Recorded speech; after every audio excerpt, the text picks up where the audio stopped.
Can a single comment from a former president reshape the fate of an entire nation? The world was stunned when Donald Trump, in a recent interview, suggested that Ukraine and Russia are like two young people fighting like crazy, and perhaps, sometimes, it is better to just let them fight it out. But as missiles rain down and families are torn apart, can the war truly be reduced to a playground scuffle? Or does this perspective signal a seismic shift in how the United States and the world might respond to one of the most brutal conflicts of our time? To understand the gravity of this moment, let's rewind. The war between Russia and Ukraine isn't a distant, abstract crisis. Since the year 2014, after Russia annexed Crimea and fueled separatist uprisings in eastern Ukraine, the violence has escalated with every passing year. By now, the fighting has claimed the lives of thousands, displaced millions, and left cities like Kharkiv, Mariupol, and Kherson resembling scenes from a dystopian novel. On June 7, 2025, Kharkiv endured its most powerful barrage yet, a relentless storm of missiles, drones, and bombs that injured even a 1.5-month-old infant. Ukrainian President Volodymyr Zelensky paints a stark picture. "We are not kids with Putin at the playground in the park. He is a murderer who came to this park to kill the kids." The numbers behind the headlines are chilling. As of this interview, 631 Ukrainian children have lost their lives. Overnight, Russia launched 206 drones and 9 missiles, turning quiet neighborhoods into war zones. In Kherson, civilian casualties and damaged infrastructure have become a grim routine.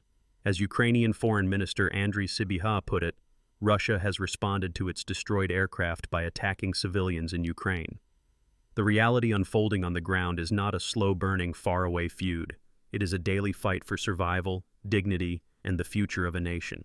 But here lies the main conflict. Trump's detached framing of the war, echoed by some in the West, threatens to redefine how the world perceives and supports Ukraine's struggle. When Trump says, "Sometimes you're better off letting them fight for a while," he is not just making a casual remark. His words, amplified by his status as a former and potentially future U.S. president, could shift the balance of international support. Imagine a scenario where U.S. aid begins to dwindle, diplomatic pressure softens, and Ukraine is left to face Russia's military might with fewer allies by its side.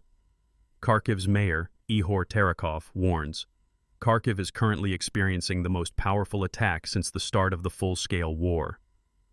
Could Trump's perspective, intended or not, embolden Moscow and force Ukraine toward a grim new reality? Yet some analysts argue that Trump's stance might be a calculated move, a signal to renegotiate U.S. foreign policy priorities. Others believe it reflects a fundamental misunderstanding of Russia's ambitions and the suffering endured by ordinary Ukrainians. The question now hangs in the air, unresolved and urgent. If the next U.S. administration chooses to step back, who will fill the void? And what happens to Ukraine and global stability if the world's most powerful democracy decides that some fights are not worth intervening in? But what does the future actually hold if America's approach shifts from determined support to tactical detachment? Imagine 3 very different roads unfolding before us. In the first scenario, if U.S. aid really shrinks, the scales could tip in Russia's favor.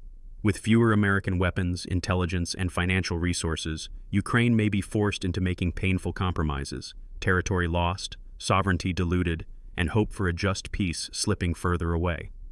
As Ihor Terekov, the mayor of Kharkiv, recently said, "Kharkiv is experiencing the most powerful attack since the start of the full-scale war."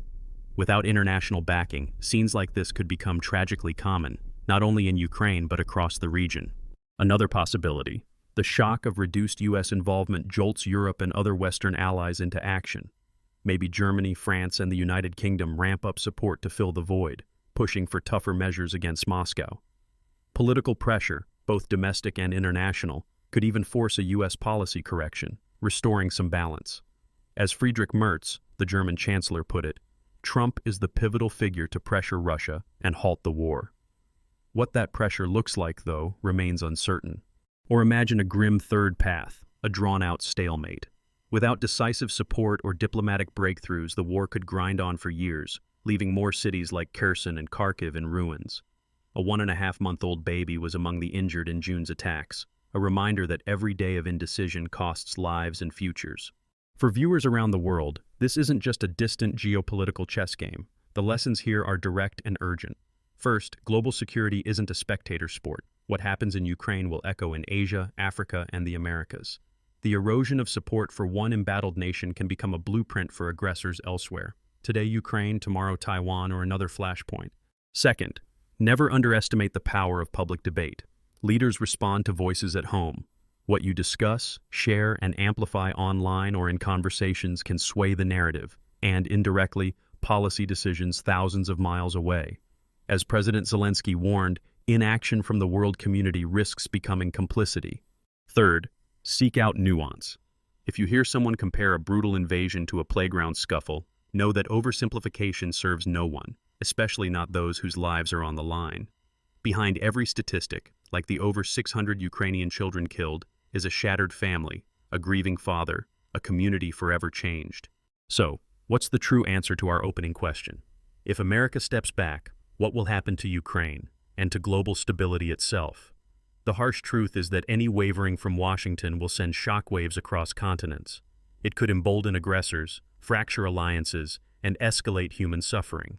But the outcome isn't set in stone. With unity, pressure, and an informed public, there's still time to shape the ending. And here's a secret the headlines rarely reveal. For every missile or drone, there are also acts of resilience, innovation, and solidarity. Ukrainian engineers restoring power, neighbors opening shelters, and a global network of ordinary people refusing to turn away. The real battlefield isn't just territory, but the world's conscience. If you found this analysis valuable, hit subscribe, like, and share your thoughts below. How do you think international support should evolve? And what lessons can we all draw from Ukraine's struggle? Thanks for watching.